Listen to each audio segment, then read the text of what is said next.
For the latest film interviews, reviews, and everything making news in pop culture, subscribe to Film Companion now. Hi, Rahul. It's so lovely to sit down with you after what seems like months for another FC retake. I know it's been a while. I actually barely remember the last one we did. I think it was Lutera. But yeah, I think it's finally time to do the next. I think when we realize we won't be able to do it in person for a while.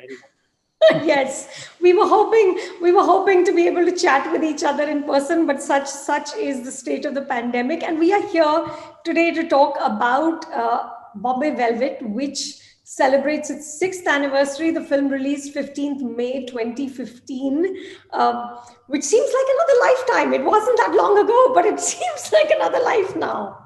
Yeah, it wasn't actually. And a good marker of like how long back it was is I was actually reviewing films at that point.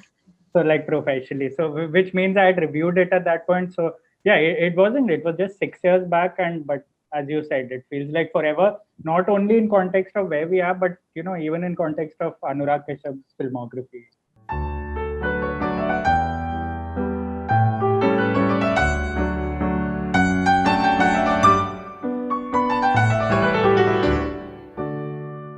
Tell me, Rahul, since you were reviewing films at that time, is this a film that you liked, didn't like? What was your first response?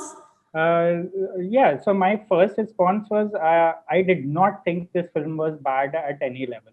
I in Really? fact Because thought, neither did I. yeah, Neither did I. I in fact thought it was a fairly entertaining film. It had its flaws. I'm not saying it was a good film or a perfect film either.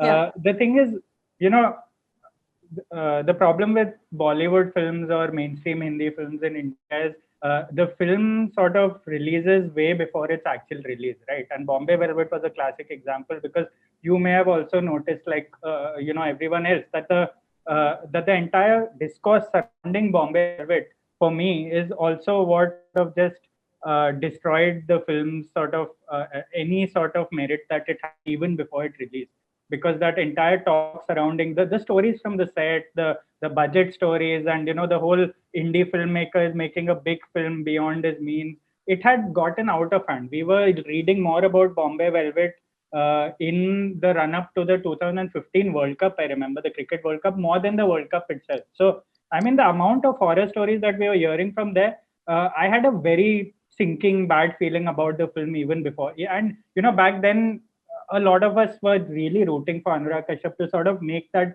big jump and all. But I don't think it was that big a jump because he had directed Gangs of Wasseypur, which was 1 and 2. And even though we don't associate it with this mainstream Bollywood sensibilities, I don't think the scale was any different from Bombay Velvet. But the whole thing is, of course, we know that they went to Sri Lanka to construct the sets. They shot the whole film there. So that entire legacy, that entire aura created around it, sort of made the film reach its doom before. But when I watched the film, I was like, I think we have to be honest. It's really not a bad film. It's a very technically accomplished film.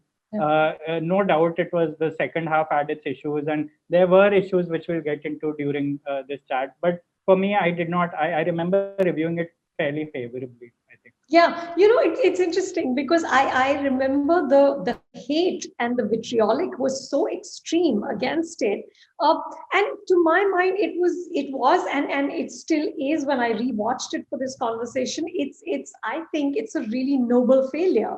The ambition that Anurag had and what they tried to do, and there's just so much that is juicy and good and fun in it, and visually it's so sumptuous. I mean, the sets that Sonal Sawant created, the outfits that Anushka Sharma, Rosie is wearing, the kind of the music, Amit Trivedi's music is just to die for.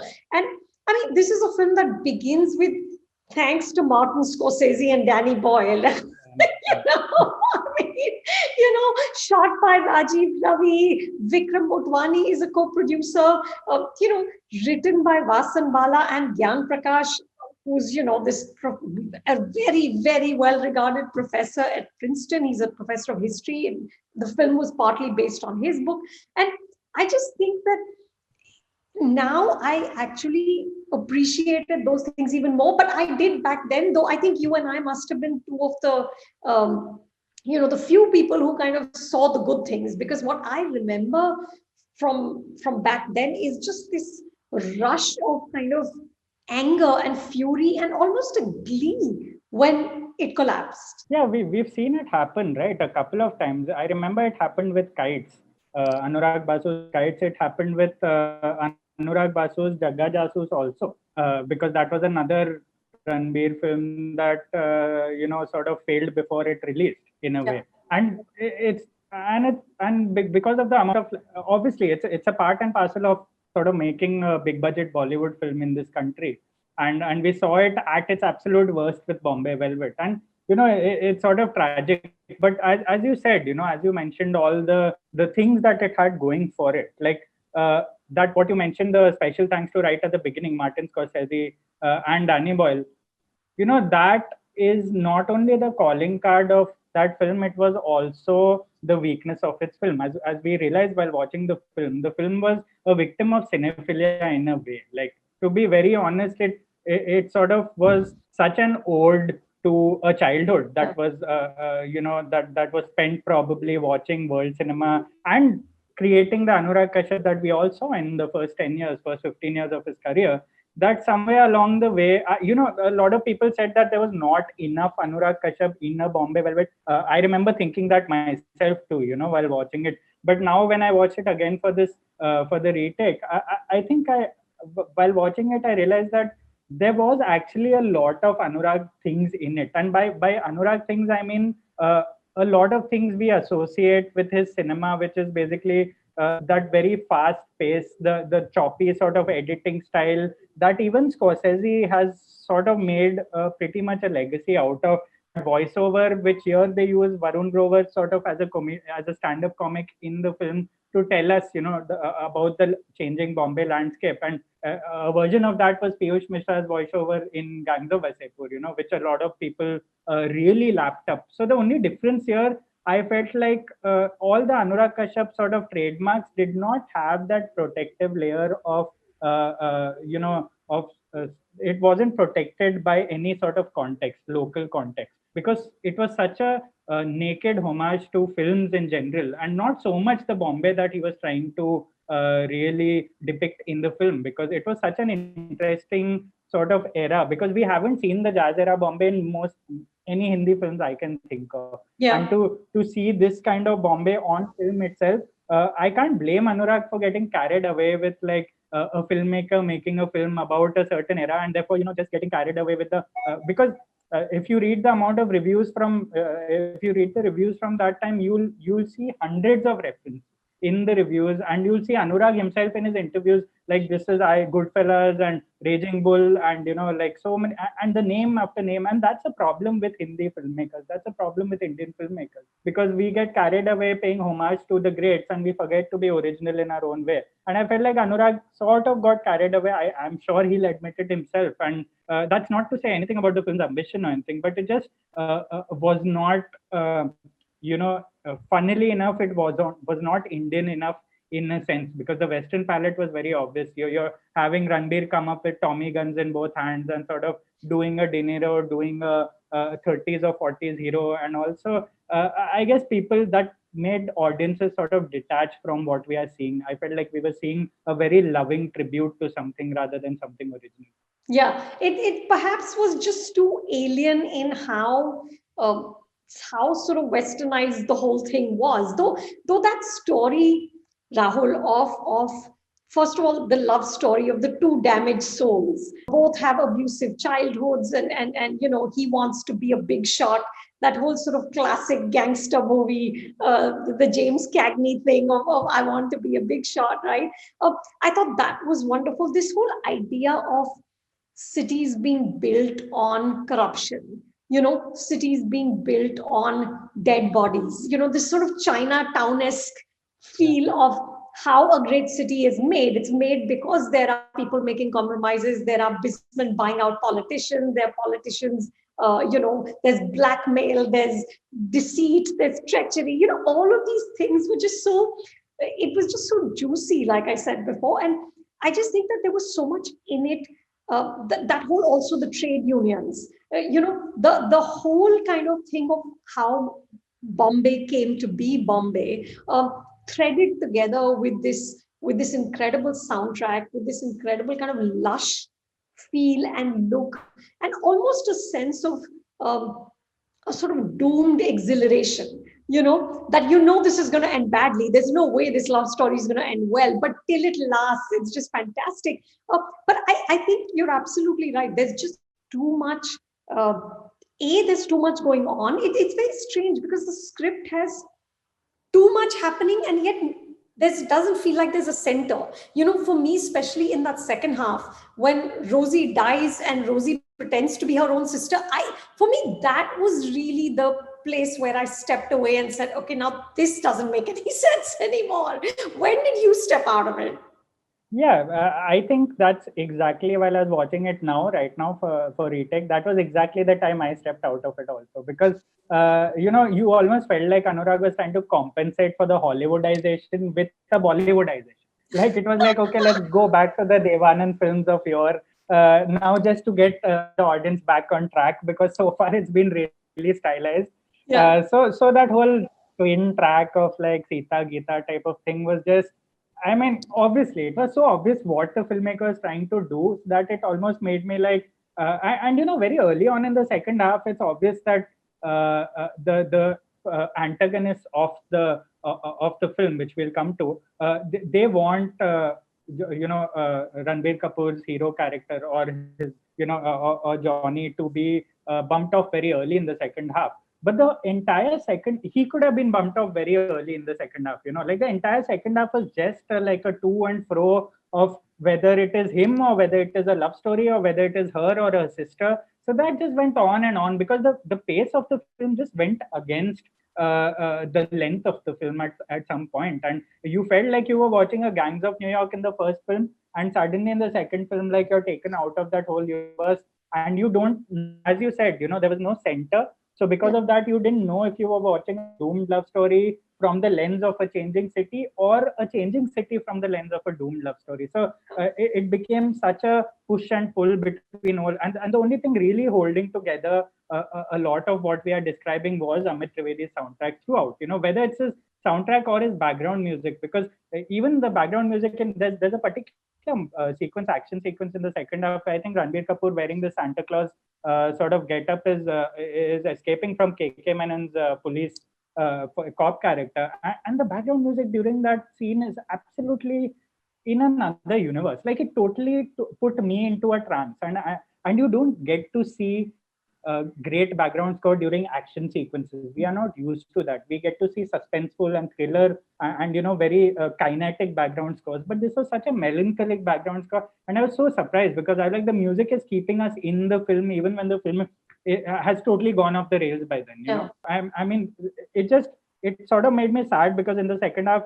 like the first half, I was absolutely I was like, there was no way I could not like the film back in 2015 when I watched it, because I see nothing wrong with the film so far. Right. And then when the second half came along, I was like, okay, this is maybe what I think threw most of us off. But even Ranbir Kapoor's character, I felt like his performance was a little uneven in the sense it felt like a Kabir Singh in the 1950s, as such, something like that. If you have to really describe the wildness of his character, like this guy is capable of cold-bloodedly killing. He's hired as an assassin. He's capable of cold-bloodedly killing people, and there's nothing to be said of the physical abuse, of that toxicity of their relationship that they share. That scene so famous in between the film. उनको मारा तूने? तुम ऐसी बात करोगे तो मारो, नहीं तो क्या करूं? खून कर दूंगा मैं तेरा। रोज़ा! मार! तू कितना मार सकता है? मार! बस! इतना ही मार सकता है?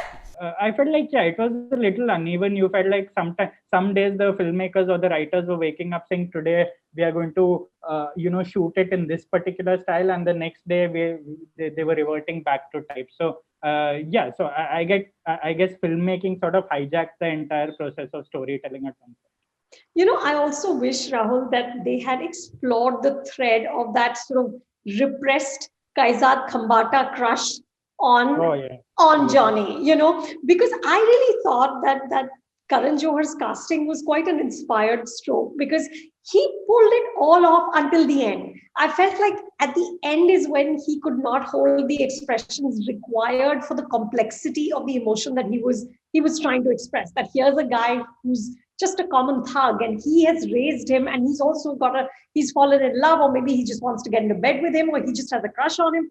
But that I felt was that could have added another layer of emotion and tragedy to this whole scenario of people who are just uh, eventually just people kind of just kind of scavenging, to get ahead. Whether it's Kaizad Khambata, who's wealthy and really posh, or it's Johnny. Finally, they're all just clawing to somehow get ahead in the race. And I thought until the end, Karan was actually really good. What was your sense of him? I actually was very, very intrigued by the casting when I first heard about it. Again, we are going to go back into the legacy behind the casting, because as we know it, there was a very infamous pact between Karan Johar and Anurag Kashyap, leading up to we know that, and it was highly publicized. So to see two filmmakers sort of not only making amends but joining forces, two totally different schools of filmmaking or different schools of Bollywood sort of coming together in the form of a director and an actor was very exciting for a lot of us, I think. And the irony is that Anurag Kashyap, it was his first foray into mainstream Bollywood, the kind that Karan Johar had excelled at so far. And his of course his villain was Karan Johar in the film, who plays Kaizad Khambata. I thought it was inspired casting even while watching it. I thought, in fact, Karan was very. I think he was very apt, in the sense we see a lot of instances of filmmakers casting either their friends or their colleagues or non-actors, so to say, or non-professional actors most of the time, and more often than not, the complexities somehow overwhelm these performances. But I thought Karan was given just the right amount of screen time to make an effect, and it also. At some points, I felt like Anurag and Karan were both having a bit of a giggle with his character, in the sense like it almost felt like Coffee with Karan in the 50s or 60s at some point, because there were these very unique scenes where Anurag was putting his trademark eccentricities into the film by way of Karan, where there's that very funny scene, which I think even you'll remember, where they're talking about a tender to Ranbir Kapoor. And he walks out and laughs. And he goes to Ranbir with great sincerity, like, yeah, tender matlab naram, and he just hold on, and he goes out and laughs. That's a very Karan. That is something you can imagine him doing in Coffee with Karan, or in the sort of very popular sort of pop culture Karan image we've seen so far. Johnny, tender का मतलब क्या है तुम्हें पता है? हाँ, tender मतलब नरम. इतना अंग्रेजी तो अपन को भी आता है.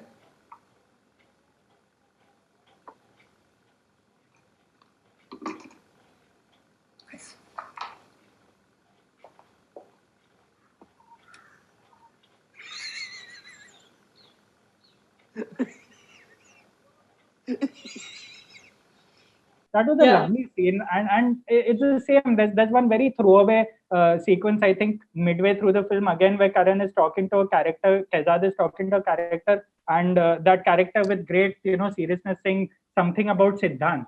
Siddhant, and he's like, "Who's Siddhant?" Yeah, and I'm like, yeah, okay, we get it. And I think that was inspired. Like that, I felt those dialogues came right there while, Karan was sort of jamming with them.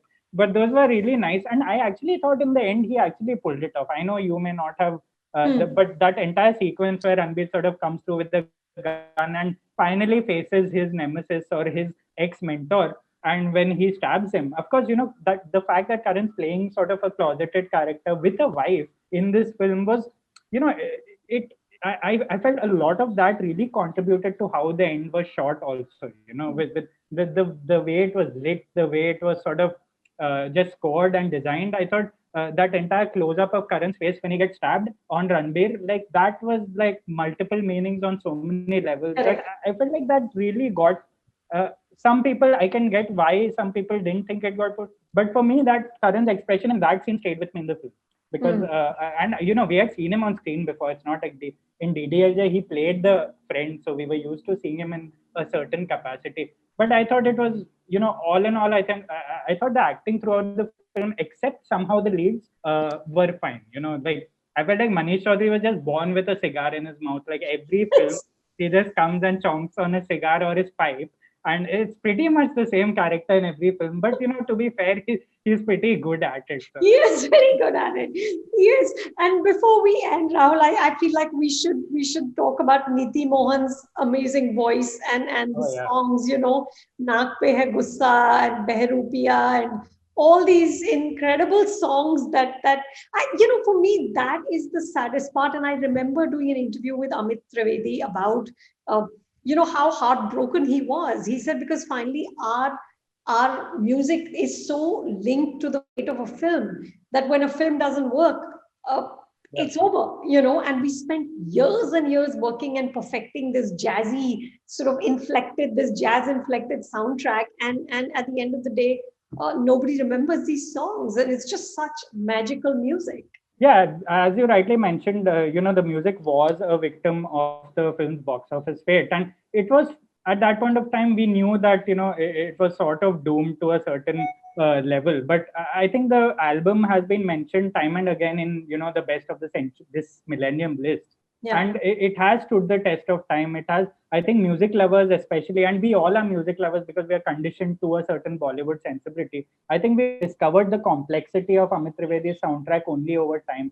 It has a cult status now. A lot of music writers, a lot of very good music reviewers have been continuously getting into that soundtrack over time. And that is actually a good sort of ode to good musicians, like good composers like Amit Trivedi, because their music, according to me, should not be tied to the film's box office fate. It is far more than that. First of all, the fact that these albums are almost a separate commercial venture in itself has always been a point of conflict for me. But I felt so much of it was also down to Anushka's really good lip syncing. I don't think enough people talk about that because Yeah. for whatever controversies there were about Anushka's appearance or lips before that film, I think her lip syncing was absolutely on point. It really added so much to that Dhadam Dhadam song and the song before that where she was introduced and where Ranbir actually sees her. I felt like it's such an underrated aspect of Bollywood, of filmmaking in general, in Hindi cinema. And I felt like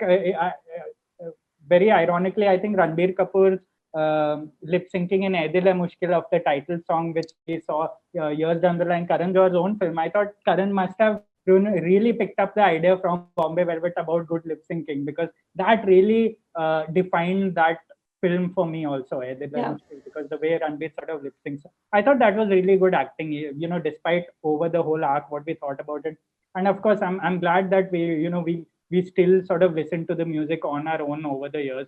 And I don't know if you picked it up, but just before the end, I wanted to also throw in a mention of the kid who plays Ranbir Kapoor again in this film, who looks so much like Ranbir Kapoor, and he's the same kid, I feel like, who played Ranbir Kapoor in Tamasha. I haven't checked this, but it's the same kid. There's like a specialist Ranbir Kapoor child in both I think both the films released in the same year too. So I Right. won't be surprised if it's the same kid. It really looks like a junior RK. And there used to be the light-eyed kid in the 90s who used to play a junior Shah Rukh Khan in one or two films. I feel like they picked on the same sort of Ranbir thing here. I really enjoyed seeing Vicky Kaushal as the cop.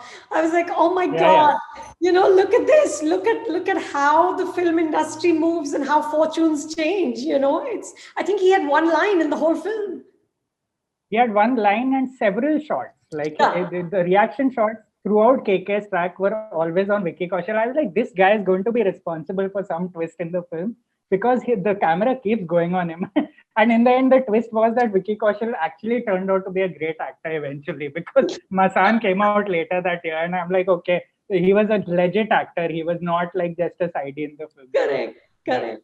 Well, Rahul, I hope that people watch our retake and go back and revisit Bombay Velvet, because I think there's a lot to be enjoyed there. And perhaps we'll discover even more things as the years go on. Yeah, absolutely. I mean, in keeping with the film's tone itself, it's all about nostalgia. It's all about film itself. So I had a good time, rewatching the film for sure. Too. I didn't even end up taking a lot of notes because I like, this is that feel kind of film. So I hope people revisit it, and without all the hype and the baggage of 2015. Correct. It's the best time to see it. We're all in lockdown. Go see Bombay Velvet. Yeah. Lose yourself in Bombay Velvet. And folks, please do comment below on other films that you'd like us to do retakes on. We're always happy to watch older films and discuss them and kind of deconstruct why they made us feel, how they made us feel, and what we feel about them now. Yeah, and feel free to name non-Ranbir Kapoor films again before we get thrown to the sharks again for like picking on another Ranbir film.